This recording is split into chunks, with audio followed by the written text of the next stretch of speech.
Buenas noches, estimados alumnos. Estamos en la semana 6, unidad 2, y vamos a continuar lo que corresponde en esta semana 6, ya para comunicarles también que la práctica calificada ya está registrado en el sistema, ¿correcto?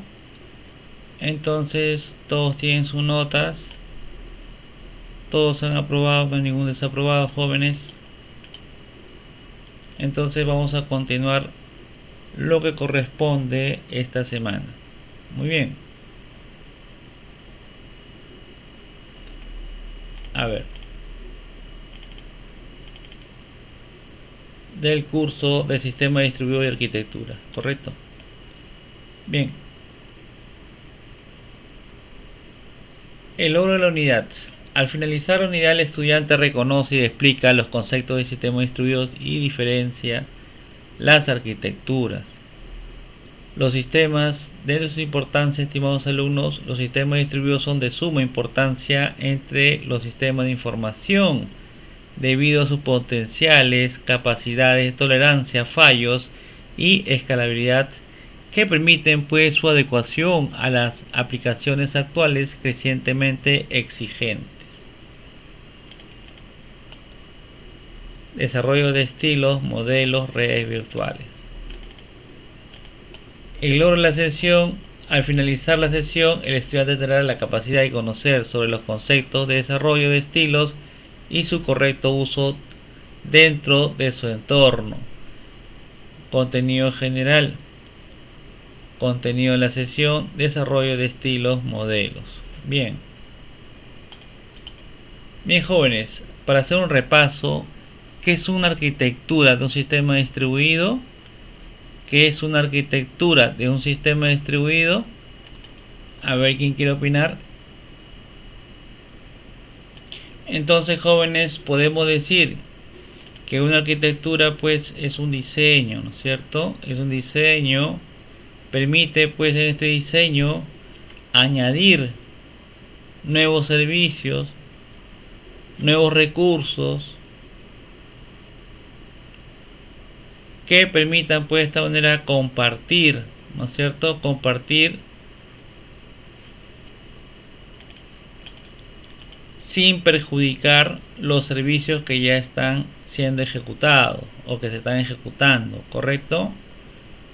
Por eso deben estar diseñados sobre protocolos estándar que permitan pues utilizar hardware y software de distintos fabricantes o desarrolladores. También podemos decir que la organización, por ejemplo, de los sistemas distribuidos depende mayormente de los componentes de software que constituyen al sistema. Estas arquitecturas de software establecen cómo son organizados varios componentes del software y cómo interactúan entre ellos. La implementación, jóvenes, de un sistema distribuido requiere de la división e identificación de los componentes de software y su instalación en máquinas reales. La implementación e instalación final de la arquitectura de software se conoce como arquitectura de software. En el caso de software, jóvenes, tienen tres capas, ¿no? Existen configuraciones de componentes y conectores que definen el estilo arquitectónico de un sistema distribuido.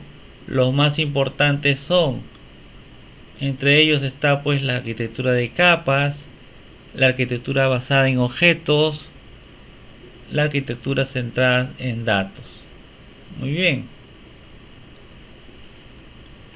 Pues existe, jóvenes, una idea básica tras el estilo arquitectónico en capas. Es simple. Los componentes pues están organizados en forma de capas, en la que un componente es una determinada capa puede llamar a componentes en la capa intermedia inferior, ¿no? Una observación clave, que es el control, generalmente fluye de capa en capa. Las peticiones van de arriba a abajo y los resultados de abajo a arriba. tal como se observa, ¿no?, en diferentes presentaciones, ¿correcto? Bien, joven, entonces vamos a continuar con la siguiente lámina. Entonces, la arquitectura de sistemas, la estructura del sistema fundamental y de la unificación definida en términos de comportamiento, restricciones, procesos, interfaces y elementos del sistema, ¿no? Bien, esa parte la hemos visto también. Ahora vamos a hablar sobre las redes virtuales, ¿correcto? Pero antes de ello tenemos que saber qué cosa es una LAN. Una LAN compuesta por una jerarquía, ¿no?, de computadoras, cada grupo de una planta de trabajo, por ejemplo, los procesos industriales de los robots, de una planta de pinturas, o el intercambio de datos entre una PC de oficina y un servidor. Puede estar separado físicamente del resto de grupos de trabajo. No obstante, en la práctica esta situación no es siempre posible. Por ejemplo, si la planta de pintura debería estar sincronizada o consultar datos de otra planta de apoyo cercana, físicamente están separadas, pero es muy posible que a todos los concentradores se conecten más dispositivos que únicamente es lo del control, ¿correcto? Entonces quiere decir que la planta de pintura pues puede estar sincronizada o también puede consultar datos, ¿no?, de otra planta, de apoyo, de soporte, ¿no? Físicamente pues están alejadas o separadas, pero es muy posible que a todos los concentradores se conecten más dispositivos que únicamente los del control. Muy bien. Antes de eso, jóvenes, también vamos a comentar sobre una red LAN, ¿correcto? Bien, jóvenes. Bueno, en realidad pues tenemos que hablar primero de la tecnología Ethernet, ¿no es cierto? Una red estándar, ¿no? Es la tecnología tradicional para conectar dispositivos en una red de área local, LAN, o una red de área amplia, WAN, por medio de cables, ¿correcto? Lo que permite comunicarse entre sí a través de un protocolo, un conjunto de reglas o lenguajes de red común. Ethernet, pues, jóvenes, describe cómo los dispositivos de red pueden formatear y transmitir datos para que otros dispositivos del mismo segmento de red, de área local o de campus puedan reconocer, recibir y procesar la información. Un cable Ethernet es el cable físico que está encapsulado por el que viajan los datos, ¿no es cierto? Entonces los dispositivos pues conectados que acceden a una red localizada geográficamente con un cable, es decir, con una conexión alámbrica en lugar de inalámbrica, probablemente utilizan Ethernet, desde las empresas hasta, ¿no?, diversos departamentos, oficinas, usuarios finales. Dependen pues de las ventajas de la conectividad de Ethernet, ¿no es cierto?, que incluyen en este caso la seguridad, la fiabilidad, ¿no? Bien, ¿y por qué se utiliza Ethernet, joven? Ethernet se utiliza pues para conectar dispositivos a una red y sigue siendo una forma popular de conexión de red para redes locales, ¿correcto? Para redes locales, utilizadas por organizaciones específicas como oficinas de empresas, campus escolares y hospitales, ¿no? Ethernet pues se utiliza por su alta velocidad, seguridad y fiabilidad, ¿correcto? En un inicio pues, jóvenes, se hizo popular por su bajo precio en comparación con la tecnología de la competencia de la época, ¿no?, como el Token Ring de IBM. A medida que avanzaba la tecnología de redes, la capacidad de Ethernet para evolucionar y ofrecer mayores niveles de rendimiento, manteniendo al mismo tiempo la compatibilidad con versiones anteriores, ¿no? De esta manera pues garantiza o garantizó su popularidad sostenida, ¿no es cierto? Muy bien.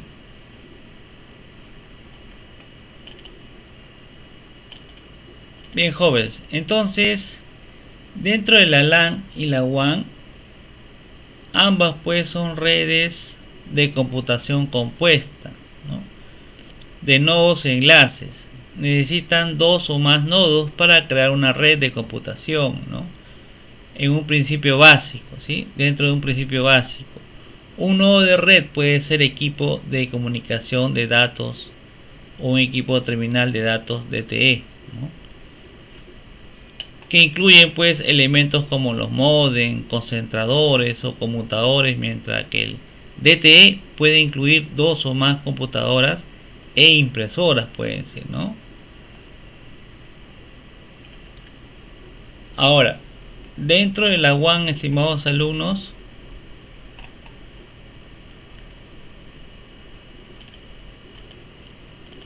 es simple y sencillo decir que una WAN es una red de área amplia. Es la tecnología que conecta entre sí a las oficinas, los centros de datos, las aplicaciones en la nube y el almacenamiento en la nube. Se denomina red de área amplia porque se extiende más allá de un solo edificio o un gran recinto para incluir múltiples ubicaciones y que sean repartidas, ¿no?, a lo largo de una zona geográfica. Por ejemplo, las empresas con muchas sucursales, ¿no?, empresas internacionales, utilizan una WAN para conectar las redes de las oficinas entre sí. La WAN más grande del mundo, jóvenes, es Internet. La WAN más grande del mundo es Internet, puesto que se trata de un conjunto de muchas redes internacionales que se conectan entre sí. ¿Cuál es el objetivo, jóvenes, de una conexión WAN, por ejemplo, ¿no? En la actualidad, el eje central de las empresas, ¿no?, ante la digitalización de los recursos, las empresas utilizan WAN para hacer, ¿no?, comunicaciones mediante voz y video, compartir los recursos entre los empleados y los clientes, ¿no es cierto? Muy bien. Bien, jóvenes, entonces vamos a ver un videito, correcto, de una red de área local LAN. Tiene varias computadoras por...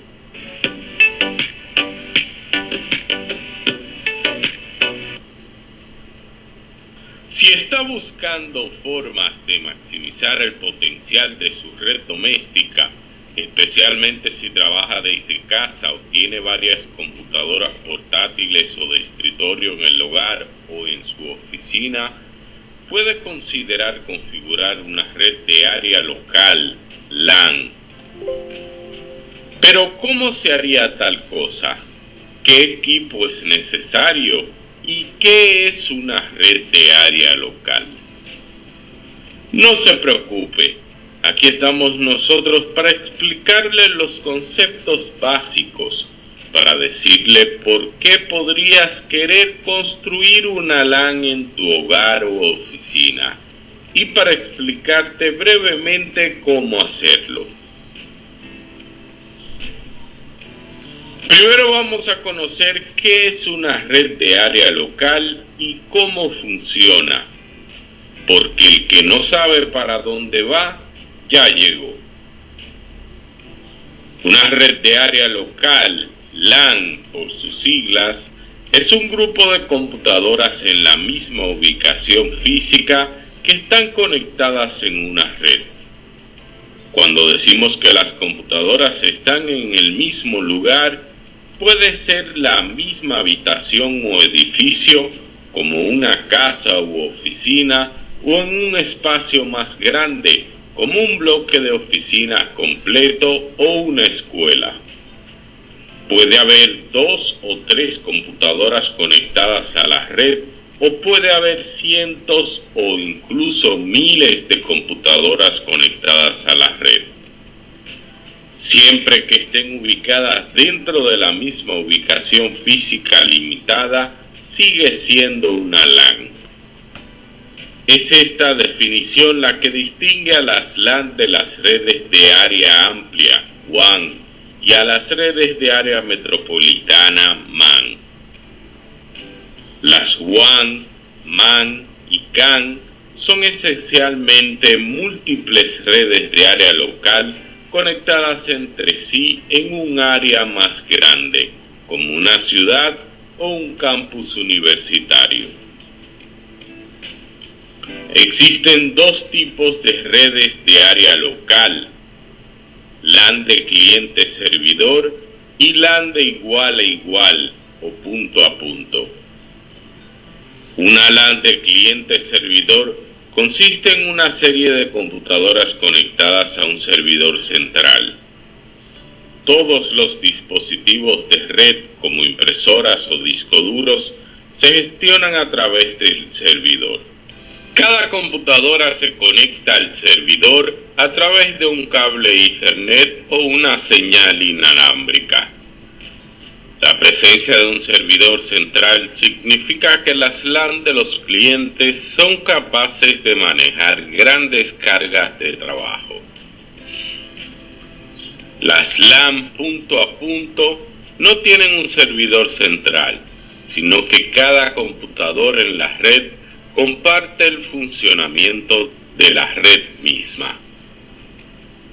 Todas las computadoras están conectadas a Internet a través del mismo enrutador.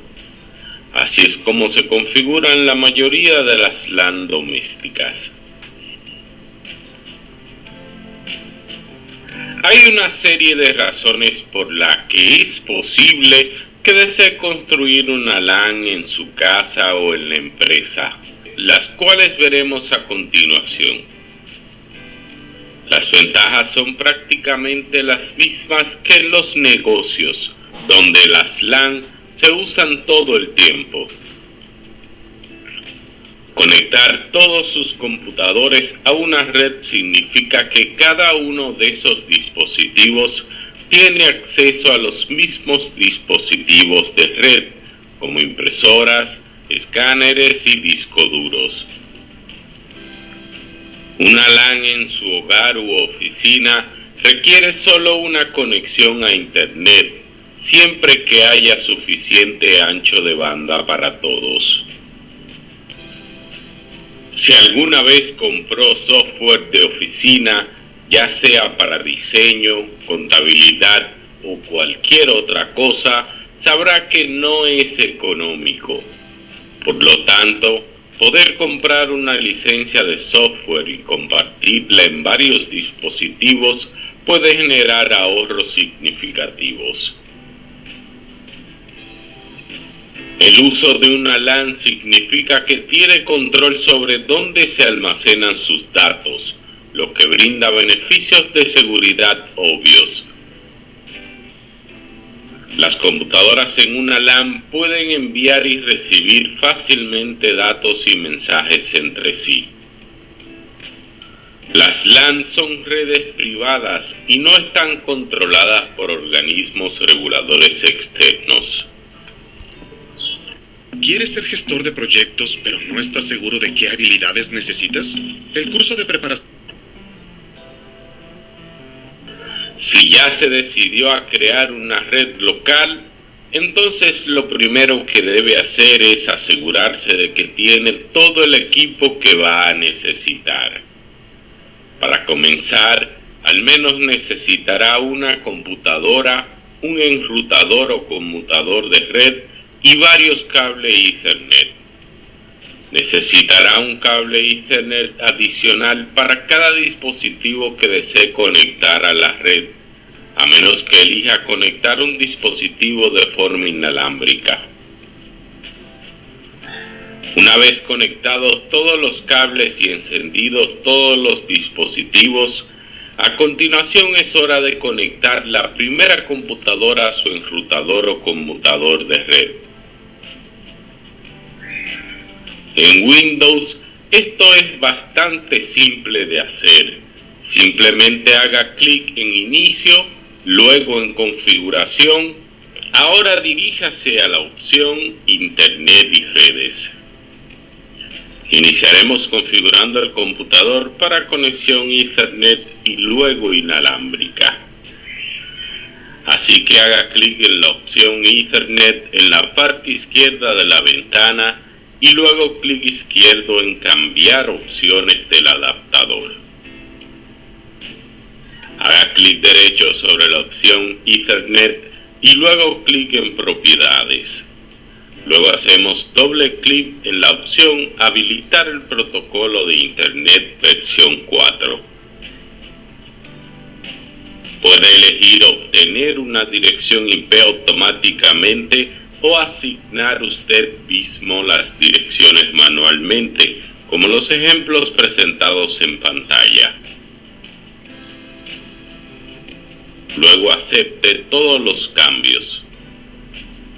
Para conectar un equipo de forma inalámbrica, vaya a Inicio, Configuración, Internet y redes, Ethernet, cambiar opciones de adaptador, haga clic derecho sobre la opción Wi-Fi y luego en Propiedades, y luego doble clic en habilitar el protocolo de Internet versión 4.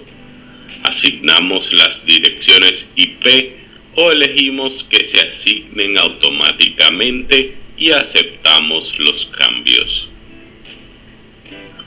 Ahora volvamos a configuración y hacemos clic en la opción cambiar opciones avanzadas de uso compartido.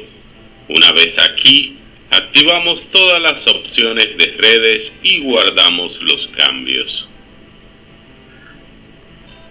Finalmente vamos al escritorio y hacemos clic derecho sobre el icono Este equipo y luego en Propiedades. Nos dirigimos a cambiar el nombre de este equipo modo avanzado. Una vez aquí, colocamos el nombre del equipo y hacemos clic en el botón ID de red.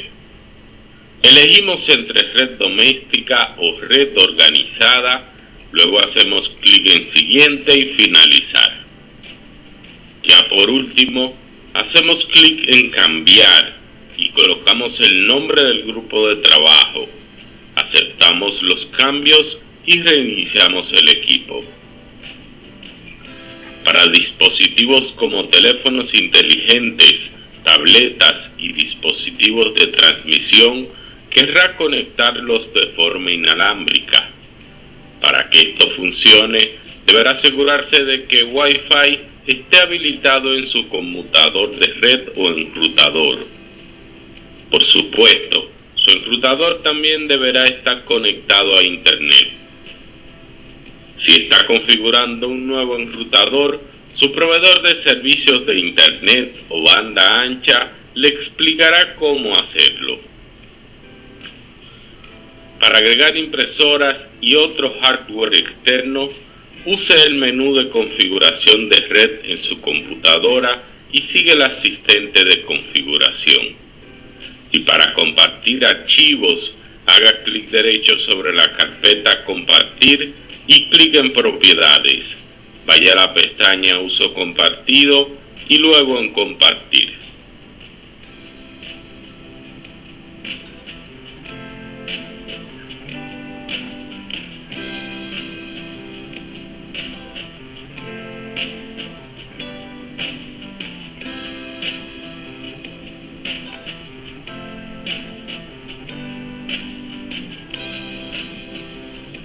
Ahora debemos probar que la red funcione correctamente.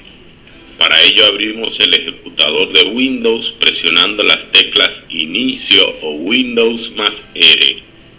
Escribimos CMD y presionamos Enter. Ahora ejecutaremos los siguientes comandos. ipconfig para ver la configuración de la red. Netstat para las estadísticas de la red.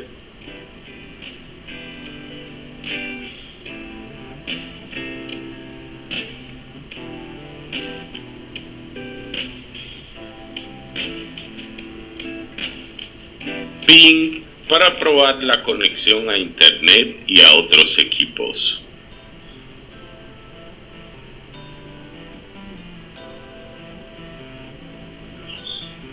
Esperamos que este video haya sido de mucha utilidad para ustedes. De ser así, bien, jóvenes, entonces vamos a ver esta siguiente lámina. Claramente, pues las redes virtuales hay una posibilidad, pues prácticamente hay una solución ahí, ¿no es cierto? Más que todo se trata pues de reubicar, ¿no? Una red virtual trata de reubicar el dispositivo de control, ¿no?, de la sala adjunta a la LAN, ¿no?, en este caso de pintura, ¿sí? Pero por cuestiones pues de cableado, de acceso a los actuadores, ¿no es cierto?, equipos que dejen pasar la energía eléctrica, ¿no?, etcétera, serían más adecuados que se quedaran, ¿no?, físicamente en su sitio, ¿no?, mientras estuviera conectado de un modo lógico a la LAN, ¿no?, de procesamiento de pintura, ¿correcto? Para resolver este problema, la IEEE ha desarrollado un estándar que permite que una estación que está físicamente conectada a una determinada LAN poder ser miembro de un grupo de trabajo asociado a una LAN diferente. La red LAN resultante se conoce como el nombre de LAN virtual o VLAN y el estándar correspondiente es el 802.1Q, ¿correcto? Muy bien, jóvenes. Entonces, jóvenes, necesitamos crear una red lógica, ¿no es cierto? Una VLAN. Ya, a ver, vamos a ver este videito. De tener todos los equipos juntos en una red grande, las VLANs o Virtual LANs lo que nos permiten es separar el tráfico de una red de tal modo que en lugar de tener todos los equipos juntos en una red grande, donde todos se pueden comunicar directamente unos con otros, en lugar de eso, las VLANs nos permiten tener los equipos agrupados y, más importante, separados en distintas redes más pequeñas, y cada una de estas redes pequeñas será una VLAN distinta. Así que en el fondo no es más que una tecnología que nos permite crear redes distintas para separar el tráfico de unos equipos al de otros. Y ahora os preguntaréis, esto que me estás explicando se puede hacer perfectamente sin VLANs, ¿verdad? Buena pregunta, y la respuesta es sí y no. Me explico. Es cierto que no necesitamos forzosamente configurar VLANs en los equipos de una red para tener redes separadas. Por ejemplo, aquí tenemos un escenario con dos redes distintas y los dispositivos de la red A no se pueden comunicar con la red B. Tenemos pues dos redes separadas y no estamos utilizando VLANs. Si en lugar de dos redes queremos tener cuatro, pues tan simple como tener 4 switches y cada uno formará su propia red aislada de las demás.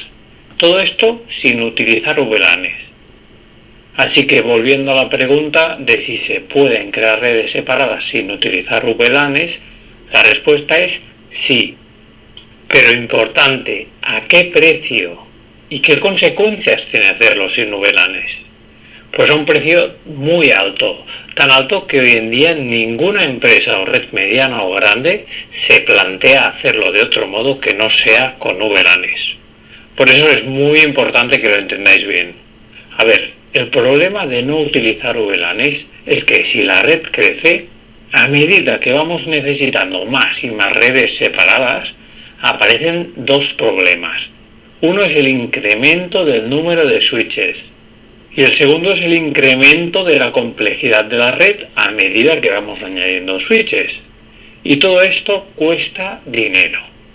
El incremento del número de switches se debe a que cada vez que queremos crear una red nueva, requerimos un nuevo switch. Y esto hace que se desaprovechen muchos puertos de los switches, porque quizás tenemos varios switches con muchos puertos libres y aún así, al necesitar una red nueva, nos vamos a ver obligados a montar un nuevo switch para separar esta red de las otras redes ya existentes. Y a su vez, la complejidad de la red, a medida que vamos añadiendo switches, obviamente incrementa. Es mucho más compleja una red con 10 switches que una red con 2 switches, ¿verdad? Y esto nunca es positivo. Recordad, KISS, Keep It Simple. Como más sencillo sea un diseño de red, mucho mejor.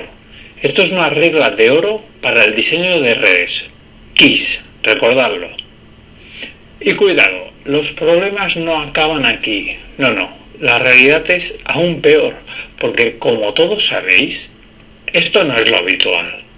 Esto de tener redes completamente aisladas unas de otras, pero ¿qué tipo de red es esta? Esto no lo he visto yo en mi vida. Lo normal es que los equipos de unas redes en ocasiones tengan que comunicarse con equipos de otras redes, ¿verdad?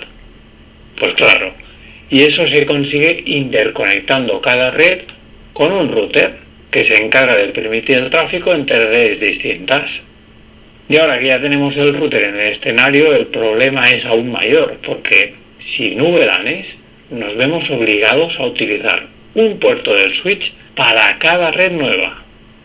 Ah, y no solo eso, vamos a necesitar también un cable adicional por cada red nueva. Y en ocasiones, pasar cables de red de un lugar a otro de un edificio puede costar mucho dinero.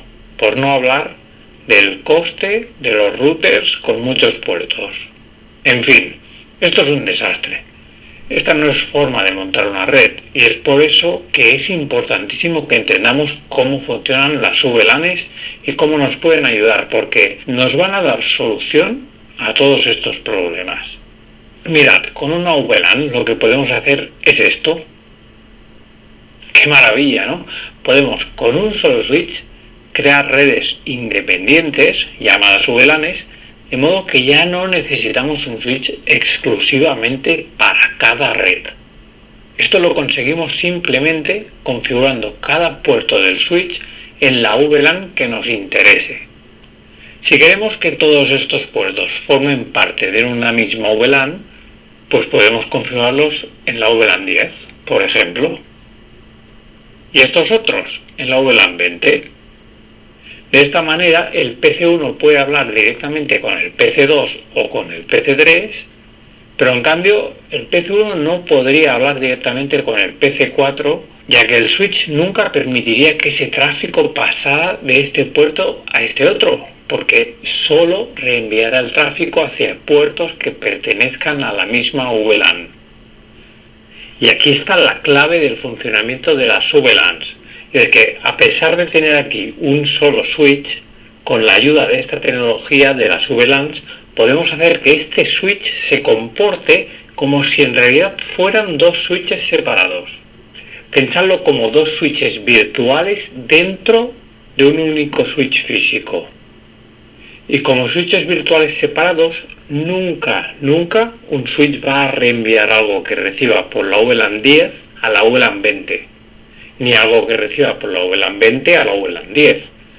Todo lo que reciba por un puerto de una VLAN será solo reenviado hacia uno o varios puertos, pero importante, de la misma VLAN por la que lo recibió. Esta es la clave del funcionamiento de las VLANs. Conseguimos pues el mismo nivel de aislamiento, de separación entre VLANs distintas, del que conseguíamos con switches distintos, pero con dos grandes ventajas. No requerimos switches adicionales por cada red nueva y tampoco incrementamos la complejidad de la red al ir creando redes nuevas.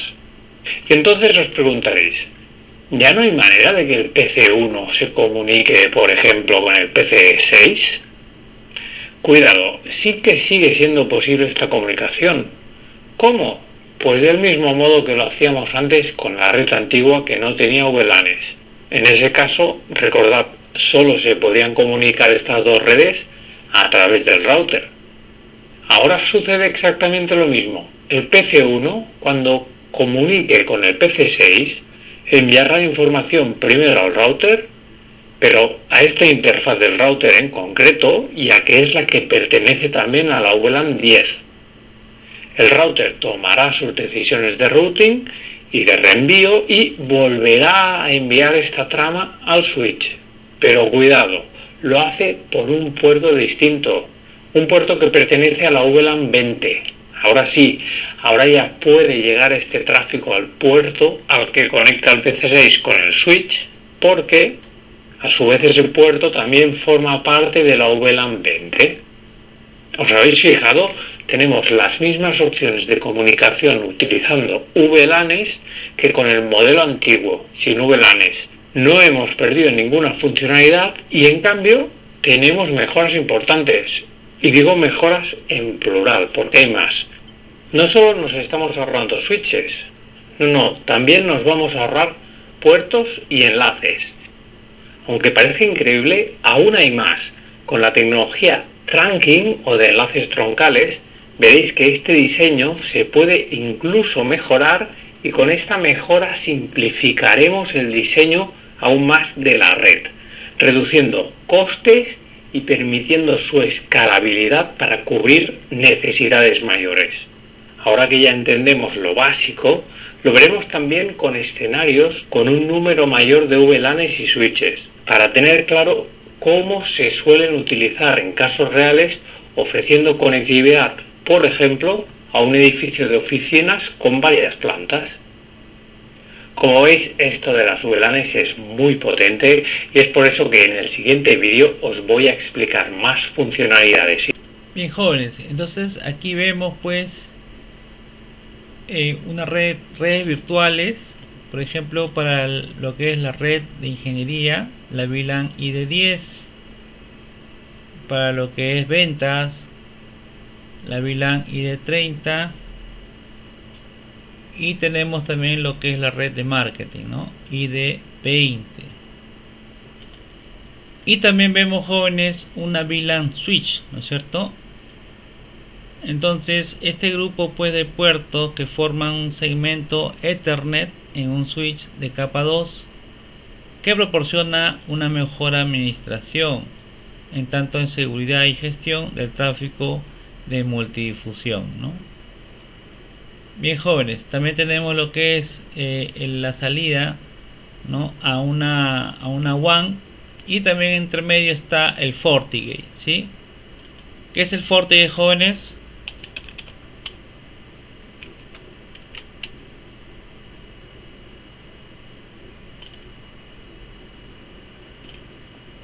Hablamos pues de un firmware, ¿cierto? Un firewall, ¿sí?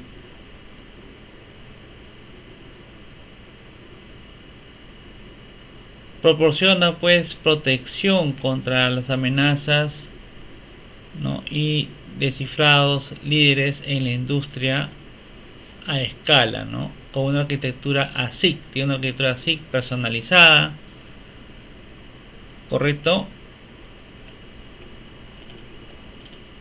Entonces hoy en día hay muchas empresas que trabajan con FortiGate, ¿no? El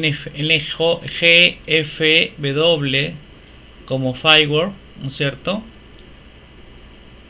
ofrece pues este rendimiento de seguridad, ¿no?, potenciado. Incluso también tiene aplicaciones de la inteligencia artificial, ¿no?, inteligencia artificial para el tema de seguridad, ¿no es cierto?, una seguridad completa, ¿no?, y también convergencia entre redes, ¿correcto? Bien, jóvenes, entonces estos firewall normalmente también pues cortafuegos se le llama, bloquean malware, ¿no es cierto?, entrantes en función de un conjunto de reglas previamente programadas, ¿no? Bien, jóvenes, y por último, jóvenes, la WAN, ¿no es cierto? Ahí vemos también que habíamos dicho que es una red de área amplia, ¿no es cierto? Es una tecnología pues que conecta entre sí a las oficinas, a los centros de datos, ¿no?, aplicaciones en la nube, ¿correcto? Entonces se extiende por una gran zona geográfica, ¿no? Normalmente están conectándose varias redes de área local, LAN. Muy bien, entonces jóvenes, vamos a pasar a la tarea S06 que se encuentra en UTP más class. A ver, por favor, ingresen a UTP más class, jóvenes.